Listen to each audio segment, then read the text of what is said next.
4 బీరువాల చీరలు ఉన్నా సరే ఇంకా కొత్త చీర చూడగానే అది కావాలి, అది కావాలి. ఇవన్నీ సరిపోతాయి ఇక్కడ. అసలు నువ్వు కట్టింది ఎప్పుడు? పొద్దున్న 9 నుంచి రాత్రి 9 వరకు నైట్ సరిపోయాయి. ఇన్ని కొనుక్కుంటారు. ఒక్కటే నియమం పెట్టుకోండమ్మా, మీరందరికీ గొప్ప పుణ్యం కలుగుతుంది, మీ పిల్లలు బాగుంటారు ఖచ్చితంగా. కొత్త చీర కొన్నామంటే పాత చీర ఒకటి తీసి పారేయవలసిందే నియమం పెట్టుకోండమ్మా, ఇంకేవద్దు. నేను చేసే మీకు చెబుతున్నా, నాకు ఈ పంచర కండువాలు 16 ఉంటాయి. కరోనాకు ముందు నేను కార్యక్రమాలు బాగా చేశాను, అప్పుడు 20 ఉండేవి. కరోనా తర్వాత తగ్గించే కావాలని ఇప్పుడు 16 ఉంటాయి ఖచ్చితంగా. ఎవరైనా నాకు కొత్త పంచ కండువా పెడితే నేను కట్టుకుంటా, తీసుకెళ్ళి బీరువాలో పెడతా, కళ్ళు మూసుకుని కింద నుంచి లాగుతా. 24 గంటల్లో డిస్పర్స్ వెళ్ళిపోవలసిందే బయటికి, ఉండడానికి వీలేదు. 16 పంచెలు 16 కండువాలే, 12 ప్యాంట్లు 12 చొక్కాలే, ఖచ్చితంగా అంతే లెక్క. పంచలు ఎన్ని ఉంటే రాల్చీలు ఎన్నే ఉంటాయి లెక్క. ఒక్కటి కూడా ఎక్కువ ఉండడానికి వీల్లేదు. ఎవరు ఎన్నైనా ఇవ్వని వారు అభిమానం చేస్తారు. తీసుకోవడం బాగుంటే కుట్టించుకోవడం, లేకపోతే అలాగే ఇచ్చేయడం. నాకు నచ్చింది కుట్టించుకున్నాం అనుకోండి, కింద నుంచి లాగడమే, మళ్ళీ ఎంపిక ఉండదు ఇక్కడ. ఎంపిక లేని ఎరుక తీసేయి, పైన పెట్టా కింద నుంచి లాగేసాము తీసేయి. ఎప్పుడు నాకు పెళ్ళయింది కదా, నాకు పెళ్ళయిన తర్వాత ఏ బీరువా కొన్నావో 40 ఏళ్ల క్రితం అదే బీరువా ఉంది, నా దగ్గర పెరగలేదని ఉంటే మనం ఒకరికొకరు సహకరించుకుంటాం. ఇవాళ మనం సహకరించుకోకపోవడంలో ఒక ప్రధానమైన కేంద్రం ఏమిటో తెలుసా? ప్రధానమైన ఘట్టం, ఒక పెళ్ళికి పిలిచామనుకోండి, ఎవరైనా ఓ 1000 మంది వస్తారండి, 500 మందిని పిలిస్తే 1000 మంది వస్తారండి. కానీ ఏ ఇంట్లోనైనా ఎవరైనా కన్ను మూశారనుకో, కనీసం పలకరించడానికి కూడా వెళ్ళరండి జనం. అంత గొప్ప స్వార్థం మనది. పలకరించడానికి కూడా వెళ్ళరండి. ఈ సెంటిమెంట్లు ఎలా వస్తాయో తెలియదు, ఏ శాస్త్రంలో చెప్పారో తెలియదు. గరుడ పురాణం సహా అన్నీ చదివిన వ్యక్తిగా చెబుతూ పూర్వమైన పుణ్యాన్ని ఇస్తాడు. 3 విషయాలు అశ్వమేధ యాగంతో సమానం అని చెప్పాడు. దరిద్రాయ కృతం దానం, శూన్యలింగస్య పూజనం, అనాథ ప్రేత సంస్కారం, అశ్వమేధ సమం విదుహు. దానం ఇచ్చినప్పుడు ఎప్పుడు ఒకటే లెక్కమ్మ, ఉన్నవాడికి దానం ఇవ్వకూడదు, లేనివాడికి ఇవ్వాలి. దానానికి యోగ్యత ఒక్కటే, పేదరికం, ఇంకేమక్కల్లా. నీకుంది, అదనంగా ఉంది, వాడికి లేదు, ఇచ్చేసి. నీకున్నది ఇచ్చేస్తే దాన్ని దానం అంటారు, నీకు అదనంగా ఉండి ఇస్తే దాన్ని దానం అంటారు, నీకు రావలసిన దాన్ని వదులుకుంటే త్యాగం అంటారు. మనం ఏమనుభవిస్తున్నా పరమేశ్వరార్పణం కృష్ణార్పణం అని అనుభవిస్తే దాన్ని కర్మఫల త్యాగం, పరిత్యాగం అంటారు. అది చాలా గొప్పది. దానం దానం దానం దానం వల్ల కలిగే పుణ్యం మామూలు ఏంది కాదు. ఒక్క మాట భారతంలో ఉన్న రహస్యం చెబుతా. ఏదైనా మీ సంకల్పం బిడ్డల గురించి, పెళ్ళిళ్ళ గురించి, ఉద్యోగాల గురించి, ఆరోగ్యాల గురించి అనుకున్నది కాకపోతే, ఇది అయితే నేను పేదవాళ్ళకి ఇది దానం చేస్తానని దండం పెట్టుకోవడమా ఖచ్చితంగా అయిపోతుంది. వ్యాసుడు చెప్పిన మాట ఇది నేను చెబుతున్నది కాదు, గణపతి సాక్షిగా చెబుతున్నా. నా ఫలాదర్శనా ధర్మ శంకితవ్యో న దేవతా, నా ఫలాదర్శనా ధర్మ శంకితవ్యో న దేవతా, యష్టవ్యం చ ప్రయత్నేన దాతవ్యం చ అనసూయత అన్నాడు. మనుషులు ఏదన్నా అనుకుంటే పూర్వజన్మ కర్మఫలం అడ్డం వచ్చి అది కాకుండా చేస్తున్నాడు. ఒక్కోసారి మనం ప్రయత్నం చేస్తాం, అవ్వదు. ఎంత ప్రయత్నించినా అవ్వదు. ఎందుకు అవ్వట్లేదు? నీ ప్రయత్న లోపం కాదు, నువ్వు కంగారు పడక. అడ్డుకుంటుంది వేరే ఏదో అక్కడ. ఇప్పుడు రైలు ఎక్కడానికి మనం సిద్ధంగా ఉన్నాం, రైల్వే స్టేషన్లో ఉన్నాం, రైలు రాలేదంటే ఏం చెప్పారు? ఎక్కడో ట్రాక్ దెబ్బతిందండి, అందువల్ల రాలేదు. నువ్వేం చేస్తావు అక్కడ? నీకు రహస్యత అనుకుంటే అలాగే ట్రాక్, మన పూర్వజన్మ ట్రాక్ దెబ్బతిని ఒక్కొక్కటి ఆగిపోతుంది అక్కడ. అది తప్పిపోయి మనకి ఫలితం కలగాలి అంటే వెంటనే ఇది నాకు తప్పనిసరిగా అవ్వాల్సిన పని, మంచి పని కాబట్టి ఇది అయితే నేను 10,000 రూపాయలు పేదవాడికి దానం ఇస్తా, 10 మందికి పంచెలు చీరలు పెడతా అని దండం పెట్టుకుని పేద వర్గాలకు దానం చేయండి, వెంటనే అది ఫలితం ఇస్తుందమ్మా. వ్యాసుడు మహాభారతంలో చెప్పిన మాట ఇది మామూలుది కాదు. దాతవ్యం చ అనసూయత, ఇటువంటి అసూయ లేకుండా ఇచ్చేయి. సంపదను తగ్గించుకోవాలి క్రమంగా, ఎందుకంటే శరీరమో తరిగిపోతుంది. శరీరం తరిగిపోయేలాగా సంపదలో తరిగిపోతే వచ్చే జన్మకు కూడా గ్యారంటీ ఉంటుంది. అక్కడ దానం ఇస్తున్నామంటే వృధాగా ఇవ్వట్లా, వచ్చే జన్మకి పెట్టుబడి. వచ్చే జన్మకి పెట్టుబడి, తర్వాత మంచి జన్మ వచ్చేలాగా. ఈ జన్మ ఒక్కటే కాదు, మనకి చాలా ఉన్నాయి. దానికి పెట్టుబడి ఎక్కడికి వృధా పోతుండదు. ఆ సమిష్టి భావనతో మనం ప్రయత్నం చేయాలి. ఆ సమిష్టి భావన ఉంటే ఏం చెబుతున్నాడు ఇక్కడ? దరిద్రాయ కృతం దానం, పేదవాడికే దానం చేయాలి. మనకు అదనంగా ఉండే కదా ఇస్తున్నాం, అప్పుడు ఎవరిని ఎంచుకోవాలండి? మనకంటే పెద్దవాడిని ఎంచుకుంటాం ఏంటండి విచిత్రంగా? వారికి ఇస్తే పుణ్యం, వీరికి ఇస్తే పుణ్యం అని. వద్దన్నా మాకు ఇస్తారమ్మా, కానీ పేదవాళ్ళు చాలామంది ఉన్నారు ప్రపంచంలో, వాళ్ళకి ఇవ్వాలి కదా. మేము ఏం చేసుకుంటాం ఇచ్చినవన్నీ? నాకైతే ఒకటే నేమో, ఇచ్చినవి నేను కాదంటే బాగుండదు, వారు బాధపడతారు కాబట్టి పుచ్చుకుంటా. కానీ మా ఇంటికి వెళ్ళేలోగా సగం అయిపోతాయి, ఇంటికి వెళ్ళాక రేపు సాయంత్రంలోగా సగం అయిపోతాయి. అన్ని వాచ్మెన్లకి, డ్రైవర్లకి, క్లీనర్లకి వెళ్ళిపోతాయి. మా అమ్మ పాదాల సాక్షిగా చెబుతున్నా, నాకు ఏమీ దాచుకోవడం లేదు. అయినా నేను ఎప్పుడు కొత్త బట్టలు కట్టుకుంటా, శుభ్రంగా ఉన్నాను. ఇది కూడా కొత్త పంచాయి, ఇదే మొదటిసారి కట్టడం. అంటే నువ్వు దానం ఇచ్చిన కొద్దీ నీకు వస్తుంది ఖచ్చితంగా. పునర్దానం కూడా మంచిదే, గుర్తుపెట్టుకోండి. పునర్దానం కూడా మంచిదే. ఎవరో మనకి ఇచ్చారు, వద్దన్నా సరే మనకు అక్కర్లేదు, ఎవరికో ఇచ్చేయండి. దాన్ని వీధి గుమ్మంలో పెట్టేయండి. వీధిలో సోఫా ఉంటుంది కదా, ముందు గదిలో అక్కడ పెట్టేయండి. మీరు ఇంట్లో పెట్టద్దు, ఇక బీరువాలో పెట్టేమంటే తీయం. ముఖ్యంగా మహిళలకి నమస్కారం పెట్టి కోరుతున్నా, 100 చీరలు సరిపోతాయమ్మా సంసారం చేసే వ్యక్తిగా సరిపోతున్నా. శతావధానం చాలు, సహస్రావధానం అక్కర్లేదు. 4 బీరువాల చీరలు ఉన్నా సరే ఇంకా కొత్త చీర చూడగానే అది కావాలి, అది కావాలి. ఇవన్నీ సరిపోతాయి ఇక్కడ. అసలు నువ్వు కట్టింది ఎప్పుడు? పొద్దున్న 9 నుంచి రాత్రి 9 వరకు నైట్ సరిపోయాయి. ఇన్ని కొనుక్కుంటారు. ఒక్కటే నియమం పెట్టుకోండమ్మా, మీరందరికీ గొప్ప పుణ్యం కలుగుతుంది, మీ పిల్లలు బాగుంటారు ఖచ్చితంగా. కొత్త చీర కొన్నామంటే పాత చీర ఒకటి తీసి పారేయవలసిందే నియమం పెట్టుకోండమ్మా, ఇంకేవద్దు. నేను చేసే మీకు చెబుతున్నా, నాకు ఈ పంచర కండువాలు 16 ఉంటాయి. కరోనాకు ముందు నేను కార్యక్రమాలు బాగా చేశాను, అప్పుడు 20 ఉండేవి. కరోనా తర్వాత తగ్గించే కావాలని ఇప్పుడు 16 ఉంటాయి ఖచ్చితంగా. ఎవరైనా నాకు కొత్త పంచ కండువా పెడితే నేను కట్టుకుంటా, తీసుకెళ్ళి బీరువాలో పెడతా, కళ్ళు మూసుకుని కింద నుంచి లాగుతా. 24 గంటల్లో డిస్పర్స్ వెళ్ళిపోవలసిందే బయటికి, ఉండడానికి వీలేదు. 16 పంచెలు 16 కండువాలే, 12 ప్యాంట్లు 12 చొక్కాలే, ఖచ్చితంగా అంతే లెక్క. పంచెలు ఎన్ని ఉంటే లాల్చీలు ఎన్నే ఉంటాయి లెక్క, ఒక్కటి కూడా ఎక్కువ ఉండడానికి వీల్లేదు. ఎవరు ఎన్నైనా ఇవ్వని వారు అభిమానం చేస్తారు, తీసుకోవడం బాగుంటే కుట్టించుకోవడం, లేకపోతే అలాగే ఇచ్చేయడం. నాకు నచ్చింది కుట్టించుకున్నాం అనుకోండి, కింద నుంచి లాగడమే, మళ్ళీ ఎంపిక ఉండదు ఇక్కడ. ఎంపిక లేని ఎరుక తీసేయి, పైన పెట్టా కింద నుంచి లాగేసాము తీసేయి. ఎప్పుడు నాకు పెళ్ళయింది కదా, నాకు పెళ్ళయిన తర్వాత ఏ బీరువా కొన్నావో 40 ఏళ్ల క్రితం అదే బీరువా ఉంది నా దగ్గర, పెరగలేదు. అదే బీరువా చెబుతున్నాడు ఇక్కడ. దరిద్రాయ కృతం దానం, పేదవాడికే దానం చేయాలి. ఇంకో మహాపుణ్యం ఏమిటో తెలుసా? శూన్యలింగస్య పూజనం. ఏ గుళ్ళోకి ఎవరైతే వెళ్ళరో, గుడి పాడుపడిపోతుందో అటువంటి గుళ్ళోకి వెళ్ళి అభిషేకం కానీ అర్చన కానీ చేయండి అమ్మా. అది కైలాసానికి వెళ్ళడంతో సమానం, వైకుంఠానికి వెళ్ళడంతో సమానం. ఎంతసేపు అందరూ తిరుపతి పారిపోతారు, వెంకటేశ్వర కూడా విసుగు వచ్చేసేలాగా. ఆయనకు అసలు గాలి ఆడట్లేదు, చెమట పట్టేస్తుంది లోపల. రాళ్ళకు కూడా చెమట పట్టించేసే రకాల మన విగ్రహాలకు కూడా. అంతమంది అక్కడికి ఎందుకంటే పల్లెకి, ఇక్కడ దేవాలయాలు లేవా? మన ఊళ్ళోనే పాడుబడ్డ గుడి ఉంటుందండి, ముఖ్యంగా శివాలయం. పాడుబడి ఉండకూడదండి, శాస్త్రం తెలిసిన వ్యక్తిగా చెబుతున్న అపచారం ఊరికది. శివాలయాన్ని ఎవరో ఒకరు బాగు చేయాలి, అక్కడ నిత్యం అభిషేకాలు జరిగేలా చూడాలి. శివాలయం పాడుబడి ఉండకూడదు, శివుడు శపిస్తాడు ఖచ్చితంగా. అభిషేకం లింగం పెట్టామంటే అభిషేకం చేయాలి. అందుకే శూన్యలింగస్య పూజనం అన్నారు శాస్త్రంలో. అలా శూన్యంగా వదిలేయద్దు ఖచ్చితంగా. ఇంకో మాట, మూడో మాట అవసరమైంది. అనాథ ప్రేత సంస్కారం. ఎవరో చనిపోయారు, ఎవరి బిడ్డో తెలియదు, ఏదో ప్రమాదం జరిగింది, ఎవరూ రావట్లా, నువ్వు సాహసించి వెళ్ళి ఆ శవానికి అంత్యక్రియలు చేస్తే అశ్వమేధ యాగం చేసిన దాంతో సమానం అని చెప్పాడు. ఇది ఎంత గొప్పదైతే, మన బంధువులే మన మిత్రులే ఇళ్లలో ఎవరైనా చనిపోతే మనం వెళ్ళడం లేదే, మొయ్యడానికి కూడా వెళ్ళడం లేదే, వెళ్ళడాన్ని శంకగా భావిస్తున్నామే, ఎంత దుర్మార్గమో దయచేసి ఆలోచించండి. నేను ఈ మధ్య ఇంకో మాట విన్నా, మరీ ఆశ్చర్యపోయా, ఎంత దారుణమా అని. ఎవరైనా ఒక దుకాణం పెట్టిన పెద్ద మనిషికి తండ్రి పోతే ఏడాది వరకు ఆ దుకాణంలో ఎవడో ఏ సరుకులు కొనట్లేదు. శ్రీమద్ రమారమణ గోవిందో హరి. ఏమైపోవాలండి ఆ దుకాణమైనా? తండ్రి పోవడం వాడి దౌర్భాగ్యమా? వాడికి వస్తువులు అమ్మే అవకాశం లేదా? ఏ శాస్త్రంలో ఉందండి? ఎక్కడైనా మహిళ అంటే 12 రోజులు, అది కూడా బ్రాహ్మణులకు అమ్మ, మిగిలిన వాళ్ళకందరికీ 10 రోజులే. ఎందుకంటే మాకు 11వ రోజున సపిండీకరణం అని ఉంటుంది. పోయిన ముత్తాతను పట్టుకొచ్చి తాతగారిలో కలుపుతాం, అదేదో ప్రక్రియ. మా తలకాయ వాళ్ళ తలకాయ ఏదో ఏడుస్తాం. తర్వాత 12వ రోజు ఆశీర్వచనం ఉంటుంది. మాకు 12వ రోజు మాకు శుద్ధే. మిగిలిన సకలవర్ణాల వాళ్ళకి 10 రోజులే, కొందరికైతే 3 రోజులే. అవసరం లేదండి. ఆ 3 రోజుల తర్వాత హాయిగా గుళ్ళోకి వెళ్ళొచ్చు, అన్ని శుభకార్యాలకి వెళ్ళొచ్చు. 10 రోజుల మైల ఉండేవాళ్ళు 10 రోజుల తర్వాత వెళ్ళొచ్చు. ఏడాది మైలు ఏమిటండి? అర్థం లేని మాట ఎక్కడ ఉండదండి. ఇది కూడా పుట్టించారు బాగా ఈ మధ్యన. వాళ్ళ ఇంట్లో ఏదో జరిగింది, వాళ్ళని పిలవక వాళ్ళ ఇంటికి వెళ్ళకు, వాళ్ళ సినిమోకాలా? సాటి మనుషుల పట్ల మానవత్వం లేకుండా ప్రవర్తిస్తున్నాం మనం. ఇది ఒక్కటి మార్పు రాకపోతే ఎన్ని అడుగుల విగ్రహాలు పెట్టినా ఒకటే, ఎన్ని ఆరాధనలు చేసినా ఒకటే. సాటి మనుషుల్ని ముందు మనం గౌరవించాలి ఖచ్చితంగా. ఎవరో ఇంట్లో ఒక భర్త పోయాడు, భార్య బాధపడుతుంది, వెళ్ళడానికి సంఖ్య ఏమిటండి? మంగళవారం, శుక్రవారం, అమావాస్య. ఆ మొగుడు అవన్నీ చూసుకుని పోయాడా? ఆ మొగుడు అవన్నీ చూసుకుని పోయాడండి? ఆవిడ బాధపడుతుంది, అందులో వయసులో ఉంది ఆవిడ. వెళ్ళి మనం ఓదార్చాలి. నీ బిడ్డలకు మేము బాధ్యత వహిస్తామో, జాగ్రత్త కంగారు పడకమో, సంపాదించి ఆయన పోయాడు, లేకపోతే నీకు ఎక్కడ ఉద్యోగం వేయిస్తామమ్మా అని చెప్పాలి. అటువంటిది పోయి ఆవిడ మొహం కూడా చూడమంటే ఆవిడ ఏమైపోతుందండి? లేదు, ఒక్కోసారి పరిస్థితుల్లో 60 ఏళ్ళ ఆయనకి భార్య పోతుంది, ఆయన పరిస్థితి అన్యాయమేనండి. బిడ్డలు ఎక్కడో ఉండొచ్చు, ఈయన ఒంటరివాడు మనిషి. ఏమనుకోకుండా బాబాయ్ గారు మీకు రోజు క్యారేజీ మేము పట్టుకొస్తాం, మీకు ఎందుకు అంత బాధపడుతున్నారు? పిన్ని గారికి మీకు ఉండే అనుబంధం మాకు బాగా తెలుసు, క్యారేజీ మేము పట్టుకొస్తాం ఏమనుకోకండి. ఆ పెద్ద మనిషి ఎంత ఆనందిస్తారు నిజంగా. ఏ పెంతండ్రు తమ్ముడు కొడుకు మేనల్డు ఎవరో వచ్చి మావయ్య నీ సంగతి నేను చూసుకుంటే ఆనందించరా? అందుకని ఆడదాని భార్య పోతే భర్త మొహం చూడడం, భర్త పోతే భార్య మొహం చూడడం, ఏదైనా ఇంకా అనుకోకుండా పచ్చికాయలు పగిలిపోతే పిల్లలు ఎవరైనా జరిగిపోతే వాళ్ళ ఇంట్లో వరుసగా జరుగుతున్నా ఏమిటో వాళ్ళ ఇంటికి వెళ్ళకూడదు, పెడితే మనకి జరుగుతాయి. ఇంత దరిద్రపు ఆలోచన మనుషులకు రాదండి, రాక్షసులకు వస్తుంది. ఈ ఆలోచనని పరిహరించండి, ఈ ఆలోచనని పరిహరించండి అమ్మా. ఇన్ని వేల మంది హాజరైనటువంటి సభ కాబట్టి నేను ప్రత్యేక విజ్ఞప్తి చేస్తూ ఉన్నా. మనుషులు మారాలి, మనుషులు మారాలి, మనుషులు మారాలి.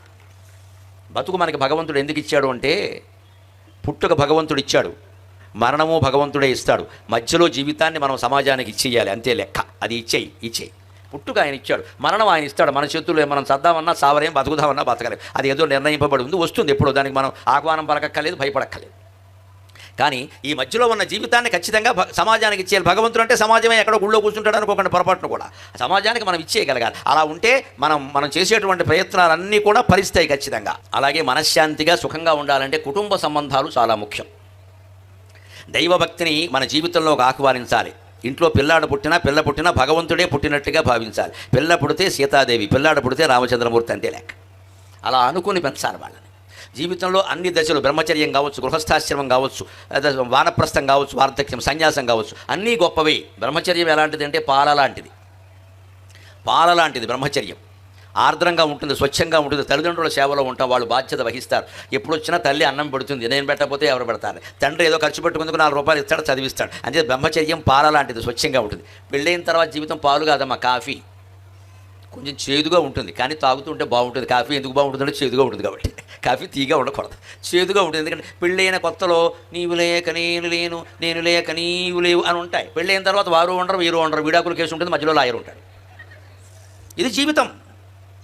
దీనికి సిద్ధపడే చేసుకోవాలి పెళ్ళి. ఒక ఆడది మగాడిని నమ్మి సమస్త సమస్యలకి పరిష్కారం వల్ల వాడిని పెళ్లి చేసుకుంటుంది. చిత్రం ఏంటంటే అన్ని సమస్యలు ఉండవు, వీడు పెద్ద సమస్య అయిపోతాడు తర్వాత. ఇప్పుడు సమస్య మళ్ళీ మొదలుకు వచ్చింది. ఇదే మాయలో పడ్డం అంటే. అంచేది పెళ్లి చేసుకునేటప్పుడే ముందు సిద్ధపడాలి. అనుకున్నట్టుగా జీవితం ఉండదు, మనుషులు మారుతారు. మేము అన్ని అభిప్రాయాలు చూసుకున్నాం, ఎన్ని అభిప్రాయాలు చూసుకున్నా మారిపోతాయమ్మా. అభిప్రాయం అనే మాటకి సంస్కృతంలో అర్థం ఏంటంటే తరచు మారేదని అర్థం. ప్రాయం అంటే తరచు, అభిప్రాయము అంటే ఆఫెన్ చేంజెస్, దాని అర్థం అది. నీకంటూ చూసుకోండి. ఇంకా అభిప్రాయాలు కలిసి ఏంటారు ఏంటంటే యువతరం పబ్లో కూర్చోవడమను, గిరియానీలు ఆడేవడం, అవర్ ఒపీనియన్స్ ఓకే, గడిదిగుడ్డు ఓకే. ఇక్కడ ఎటు ఒపీనియన్ ఎక్కడ? ఒపీనియన్స్ ఎప్పుడు మారిపోతాయండి. పైగా అభిప్రాయాలు మారడం తప్పు కాదు, అవసరాల మేరకు అభిప్రాయాలు మారకూడదు, అవగాహన బట్టి మారాలి అభిప్రాయం ఖచ్చితంగా. ఇంతమంది సభలో ఇక్కడ దేవుడి మీద నమ్మకం లేని వాళ్ళు కొంతమంది ఉండొచ్చండి, రావచ్చు. ఆయన ఏం చెబుతాడో వింద అవసరం లేదు, ఆయన చెప్పింది పట్టుకుంటే రేపు పొద్దున్న విమర్శించవచ్చు అని ఉండని, నాకేం అభ్యంతరం. కానీ ఇది విన్నాక ఖచ్చితంగా ఈయన చెబుతున్న విధానాన్ని బట్టి దేవుడు ఉన్నట్టే నాకు అనిపిస్తుంది. అంటే అతని అభిప్రాయం మార్చుకున్నాడు, కానీ నా ఒత్తిడి మేరకు మార్చుకోవాలా, అవసరం మేరకు మార్చుకోవాలా, అతని అవగాహన మేరకు మార్చుకున్నాడు. అందుకని అభిప్రాయాలు అవగాహన మేరకు మార్చుకోవాలి. పార్టీలు మారినట్టు అభిప్రాయాలు మార్చుకోవాలి. వాటి ఎక్కట్టే వెళ్ళదు కాబట్టి వీరెత్తారు. అంటే ఇదే చూస్తూనే ఉన్నాం ఇక్కడ. ఈ 3 నెలల్లో ఇంకా చూస్తారు భాగవతాలు బాగా, మామూలు భాగవతాలు కాదు. ఇంకా ఎవడు ఎందులో ఉంటాడో తెలియదు, అంతా గోపి గోడ మీద పిల్లే. 3 జెండాలు పట్టుకుంటారు ఇప్పుడు తెలంగాణలో ఖచ్చితంగా. 3 జెండాలు, 3 ఇలా ఊపేస్తున్నారు ఇక్కడ. మేము రెడీగా ఉన్నాం, మీరు టికెట్ ఇచ్చే అయితే ఇందులోకి లేదా అందులో. వీళ్ళకి మనం ఓటు ఎత్తున్నామంటే మనకే సిగ్గు లేదు అసలు. ఈ మన బతుకాన మారుస్తాడు వాడు, ఏదో చెప్తాడు ఇక్కడ. నాకు పైగా తనకి గుర్తింపు లేదంట. విచిత్రంగా నాకు చాలా నిష్కర్షగా మాట్లాడతాను. రాజకీయాలు మారకుండా ఏది మారదండి. తనకి గుర్తింపు లేదంట. వాడు ఏ క్యాస్టో ఆ క్యాస్ట్ గుర్తింపు లేదు అంటే ఈయన గుర్తింపు ఉంటే క్యాస్ట్ మొత్తం ఉన్నట్టేనా? ఎంత మాయలో పడుతున్నాం మనం. క్యాస్ట్ అంటే ఈయన ఒకడేనా? మన వర్గానికి గుర్తింపు లేదండి అంటే ఏ వర్గం? నీ వర్గం అంటే నీకో పదవి ఇచ్చేస్తే గుర్తింపు వచ్చినట్టే. ఎంత మాయ. రాజకీయం అర్థకుండా రామాయణ భారతాలు కూడా అర్థం కావండి ఖచ్చితంగా. ప్రత్యక్ష రాజకీయం. నేను అందుకే చాలా ధైర్యంగా మాట్లాడతాను, నాకేం మొహమాట. రాజకీయం మారాలి, అది మన చేతుల్లో ఉంది. త్వరలో ఓటు ఉంది మీ చేతిలో, నిర్ణయించుకోండి ఖచ్చితంగా. పార్టీలను బట్టి ఏమని చెప్పను, నాయకులు బట్టి ఏమని చెప్పారు, కానీ ఖచ్చితంగా ఎప్పుడు జీవితాంతం ఒక మాట చెబుతా, వ్యక్తుల్లో కనీసం ఎవరు మంచివాళ్ళు వారికి వేయండి అమ్మా. ఏమీ చూడకండి, వ్యక్తుల్లో మంచివాడు, ఆ వ్యక్తి మంచివాడు వేసి. పార్టీ చూడద్దు, నాయకుడు ఎవడు శాశ్వతం కాదు ఇక్కడ. ఎందులోనైనా ఉండని ఇండిపెండెంట్గా పొడి. మనకున్న పెద్ద జబ్బు ఏంటంటే మనం వేస్తాం కానివ్వండి, ఎక్కుతాడంటావా, దీన్ని ఓవర్ యాక్షన్ అంటారు. నేను ఏమని చెప్పాను, నెగ్గుతాడు ఎక్కడ నీకెందుకే? ఇది పెద్ద ఈయనకి ఎంత అహంకారం. ఇది ఓటర్కి ఎంత అహంకారం అంటే ఈయన వేసిన వాడు నెగ్గాలి, అంత అహంకారం నీకెందుకు? ఇక్కడ ఓ ముద్ర వేయని చెబితే నెగ్గాల్సిన పని లేదండి. మనం ఎవరికి వేయాలో వారికి వేస్తాం. అలా వెయ్యకపోవడం వల్ల, నెగ్గేవాడికి వేయడం వల్ల ఏమవుతుందంటే కనీసం ధర్మాత్ములు కొంతమంది సజ్జనులు రాజకీయాల్లోకి వద్దామనుకున్న వాళ్ళు కూడా రాలేకపోతున్నారు. ఎందుకంటే వాడు ఎవడు వేయడు, డిపాజిట్ కూడా పోతుంది, అనవసరంగా 25,000 పోతాయి, ఎందుకు వచ్చిన కూడా అని ఉండిపోతున్నారు. మరి మనమే అంటాం ఇక్కడ ఎవరో రావట్లేదు, ఎందుకు వస్తారండి? డబ్బులు పోగొట్టుకుంటాడు వచ్చి. కనీసం వాడికి వేస్తే 1,00,000 ఓట్లు రాకపోయినా 25,000 ఓట్లు వచ్చాయని కూడా ఆయన అనుకుంటాడు. ఓ, నన్ను కూడా అభిమానించేవాడు కొంతమంది ఉన్నారు, మంచిని ప్రేమిస్తున్నారు కొంతమంది, ఈ సంఖ్య పెరిగితే వచ్చే ఎన్నికల్లో నాకు అవకాశం ఉంటుంది అని కాస్త ఆలోచిస్తాడు కదా. రాజకీయాలు మారాలంటే మనకి నచ్చిన వ్యక్తికి వేయాలి తప్ప ప్రచారాన్ని బట్టి ఓటేయకూడదండి. ఎప్పుడు ప్రజాస్వామ్యంలో ఇది గుర్తుపెట్టుకుంటే దేశాన్ని మార్చడానికి అది ఒకటి చాలు. అంటే అభిప్రాయాల ప్రకారం కాదని. ఎప్పుడు బ్రహ్మచర్యం అంటే పాల లాంటిది, స్వచ్ఛంగా ఏదో గడిచిపోతుంది ఆర్ద్రంగా. గృహస్థాశ్రమం, కాఫీ అమ్మ సిద్ధపడాలి. కాఫీ, ఫిల్టర్ కాఫీ సరిగ్గా ఎప్పుడు కలిపేవాళ్ళు కలిపితేనే బాగుంటుంది, ఇంకెక్కడ దగ్గర బాగుండదు. అంచేత అనురాగం, దంపతుల మధ్య అనురాగం కూడా ఆ ఇద్దరి మధ్య ఎప్పుడు ఉండే మాటలు, ఉండే చర్యలు, ఉండే సాన్నిహిత్యం ఉంటేనే బాగుంటుంది. ఆవకాయ బాగా తెలుసు కదా తెలుగు వాళ్ళందరికీ, అనురాగం కూడా ఆవకాయ లాంటిదే. నిలవన్న కొద్దీ రుచి పెరుగుతుందండి ఖచ్చితంగా. ఆవకాయ కొత్తగా పెట్టినప్పుడు ఒక రుచిలో ఉంటుంది, 6 నెలల జాగా చూడండి ఒక రుచి ఉంటుంది, 9వ నెలలో చూడండి కొత్తగా పుట్టిన పిల్లాడి దగ్గర వచ్చే వాసనలో కొత్త రుచి వస్తుందండి ఖచ్చితంగా. ఆవకాయకి చెడు లేదమ్మా, ఏడాదంతా నిలవ ఉంటుంది ఖచ్చితంగా. కాకపోతే ఒక్కటే, ఆవకాయ కాస్త పైనుంచి కిందికి కలుపుతూ ఉండాలి, అనురాగం కూడా పైనుంచి కిందికి కలుపుతూ ఉండాలి. అంటే అనురాగాన్ని వ్యక్తం చేయాలి. ముఖ్యంగా మగవాళ్ళు నేర్చుకోవాలి, ఆడాళ్ళకి విషయం చెప్పక్క. మగాళ్ళు మాత్రం ఎలా ఉండాలి, దాంపత్యం బాగుండాలి. అందుకే కొత్తగా పెళ్ళి అయిన వాళ్ళకి చెబుతా, నా పిల్లలుగా భావించి ఎలా ఉండాలంటే, ఆడాళ్ళు కాస్త అందమైన చీర కట్టుకొచ్చి అక్కడ నిలబడగానే అంటారు. అంటే గొంతులో కిసకిస విక్షు వ్యాపార బాడీ, ఏదో సలహా కోసం కాదు నీ దగ్గర నిలబడింది, ఇక్కడ చీర బాగుందో లేదో చెప్పమని. ఆ మాత్రం అర్థం చేసుకోవాలి. అదిరిపోయిందా చీర అని చెప్పాలి, అదిరిందో లేదో మనకెందుకు, మనకు పెట్టే టిఫిన్ బాగుంటుంది, కాఫీ బాగుంటుంది. పొగడ్తకు లొంగలవాడు ప్రపంచంలో లేడు. పొగడ్త చెవిటివాడికి కూడా వినపడుతుందండి. ఓయ్, పొగడ్త చెవిటివాడికి కూడా వినపడుతుంది. 2 చెవులు వినపడిన వాడి దగ్గర మీరు పొగడండి, ఏదో అన్నం ఇంకోసారి చెప్పంటాడు, అది వినపడింది. పొగడ్త అంత గొప్పది. హాయిగా మంచి మాటతో లొంగ తీసుకోవచ్చు, సంసారం చేసుకోవచ్చు. ఎందుకు వచ్చిన కూడా ఇది పౌరుషాలు. కాస్త అనురాగాన్ని వ్యక్తం చేయడం, పైకి కిందికి కలపడం అంటే అదే వ్యక్తం చెయ్యి. భార్య మీద నీకు ప్రేమ ఉందో చెప్పొచ్చు కదా. చీర బాగుంది అనొచ్చు, అందంగా ఉన్నావు, లేదా వాళ్ళు ఉద్యోగం చేస్తున్నావు, నువ్వు ఎంత కష్టపడుతున్నావు ఏమిటో, నా కష్టంతో పాటు నువ్వు పడుతున్నావు అనవసరంగా అంటే ఎంతో సంతోషిస్తారు. పైగా వాళ్ళు ఏమో చస్తున్నాను చేయలేక అంటే నువ్వు ఒక్కతో చేస్తున్నావు పెట్టి వాళ్ళు మంచి ఇట్లా ఏదో సాగతీత కోసం పెళ్ళి ఇక్కడ కాస్త సానుభూతిగా మాట్లాడడం, అదే అనురాగం అంటే. దాంపత్యం అంటే అది కాఫీ చేదుగానే ఉంటుంది, కానీ చేదు బాగుంటుందా లేదా? వానప్రస్థం 50 ఏళ్ళు దాటిన వాళ్ళకు కూడా చెబుతున్నాను, నాకు దాటే కాబట్టి. వానప్రస్థాశ్రమం పాలు కాదు, కాఫీ కాదు, మజ్జిగ లాంటిది. ఇది మజ్జిగ పొల్లగా ఉంటుంది, కానీ కాస్త లోపల చల్లగా ఉంటుంది ఖచ్చితంగా. తాగితే పొల్లగా ఉంటుంది, కానీ లోపల చల్లగా ఉంటుంది. రాత్రి ఖచ్చితంగా గ్లాసు మజ్జిగ తాగి పడుకుంటే నిద్ర పడుతుంది, పీడకాలాలు రావు. మజ్జిగకి అంత ప్రయోజనం ఉంది, పీడకాలాలు రావు. మజ్జిగ తాగితే పీడకాలాలు రావు, చల్లగా ఉంటుంది లోపల, అరగంది కూడా అరిగిపోతుంది మజ్జిగ. అంత కానీ వృద్ధాప్యం ఎటువంటిది అంటే కొంచెం పొల్లగా ఉంటుంది, కానీ చల్లగా ఉంటుంది. నువ్వు సంపాదించక్కర్లేదు, కాళ్ళు చాపేసి కూర్చోవచ్చు శుభ్రంగాను, ఏదో పింఛను వస్తూనే ఉంది, గడిచిపోతుంది శుభ్రంగా. ఇంకా అక్కడి నుంచి నువ్వు ఎవడు కనపడితే వాడిని కూర్చోబెట్టి రోడ్డు మీద పోయి లేదా రారా అని చెప్పి when I joined in my service in 1969 ఈ సూతి కొట్టద్దండి దయచేసి. ఈ 60 దాటిన వాళ్ళతో ఇదే ఇబ్బంది. ఇక్కడ ఎవడు కనపడితే వాడిని కూర్చోబెట్టి మాట్లాడక్కడ. నేను ఎవడు పిలిచాడు, నేను ఎవడు అడిగాడు, అడిగితే కానీ ఎవడికి చెప్పకూడదు. నీ ఏకాంతాన్ని నువ్వు ఒక అవకాశంగా భావించాలి. పెద్దలకి దండం పెట్టి కోరుతున్నా, దాని ఒంటరితనం కాదు, అది ఏకాంతం, ఒక అవకాశంగా భావించండి. నమ శివాయ, నమో నారాయణాయ, శ్రీమాత్రే నమః, శ్రీ మహాగణాధిపతయే నమః. ఏదో ఒక నామాన్ని మనస్సులో జపించండి. ఎవ్వరూ మీ దగ్గరికి రావక్కర్లేదు, భగవంతుడే మీ దగ్గర ఉంటాడు. వృద్ధాప్యాన్ని గడిపే విధానం అది. అంతేగాని ఎవరో ముసలాళ్ళం అయిపోయాం, ఎవరో పట్టించుకోవడం, పట్టించుకుంటే ఆముదం పట్టించుకుని ఏం చేస్తావు ఇక్కడ నువ్వు పట్టించుకున్నంత కాలం పట్టించుకున్నా వదిలేయచ్చు కదా. వృద్ధులైన వాళ్ళు ప్రధానంగా చివరాశ్రమం బ్రహ్మచర్యం పాలు లాంటిది, గృహస్థాశ్రమం కాఫీ లాంటిది, వానప్రస్థాశ్రమం మజ్జిగ లాంటిది. సన్యాసం ఉందే అమృతప్రాయమైందంటే అనుమానం ఇలా, అదే అన్నిటికంటే గొప్ప ఆశ్రమం. కాషాయం అందుకే కడతారు మన వాళ్ళు. అమృతప్రాయం అంటే సర్వం వదిలే, సర్వం వదిలే, సర్వం వదిలే. భౌతికంగా కాదు, మానసికంగా. బయటికి ఎక్కడికి వెళ్ళక్కల, మన ఇంట్లోనే మనం ఉండొచ్చు. 70 ఏళ్ళు దాటిన వదిలేయి, పట్టించుకోకు. మనవాడు ఎవరో వచ్చి దండం పెట్టాడు, సుఖీ భవాన్, వదిలేయి. వాడు పెట్టలేదనుకో, ఈ మధ్యలో మనవాడు అసలు పెద్దలను పట్టించుకోవట్లేదు. ఈ అహంకారం వద్దు ఇక్కడ, ఇది అహంకారం. ఇది పట్టించుకోకపోతే నీకే. వృద్ధులను ఎంతమంది పట్టించుకోకపోతే అంత మంచిది. ఎవరూ పట్టించుకోకపోతే వినాయకుడు పట్టించుకుంటాడమ్మా, వినాయకుడు పట్టించుకుంటాడు. గణేశ పంచరత్న స్తోత్రంలో శంకరాచార్య చెబుతారు, అనాయకై కనాయకం వినాశితే పదైత్యకం నతాశుభాసునాశకం నమామితం వినాయకం. అనాయకైకనాయకం వినాశితే పదైత్యకం నతాశుభాసునాశకం నమామితం వినాయకం. అనాయకులందరికీ నాయకుడు ఎవరంటే వినాయకుడు అన్నారు, విశేషమైన నాయకుడు ఆయన. అంచేత పెద్దలైన వాడు దాన్ని వార్ధక్యాన్ని వరంగా భావించండి. మంచంలో పడిపోయామండి, ఏం మనం అనుకుంటామా పడిపోతామని, కానీ అది అవస్థ కాదండి, అవకాశం. మంచంలో ఉంటే ఇంకే పని చేయక్కల, కేవలం జపం చేసుకుంటూ ఉండొచ్చు. ఎవరో ఇంత అన్నం పెడతారు, పెట్టకపోరు పర్వాలేదు, వెళ్ళిపోవడానికి సిద్ధంగా ఉన్నాం. ఇంకా అక్కడి నుంచి ఇది వచ్చింది అది వచ్చింది అన్నది పర్వాలేదు కాదు. ఎవరో వస్తారు, పలకరిస్తారు, 2 యాపిల్ పడి చేతిలో పెడతారు, గౌరవం అయిపోయాయి.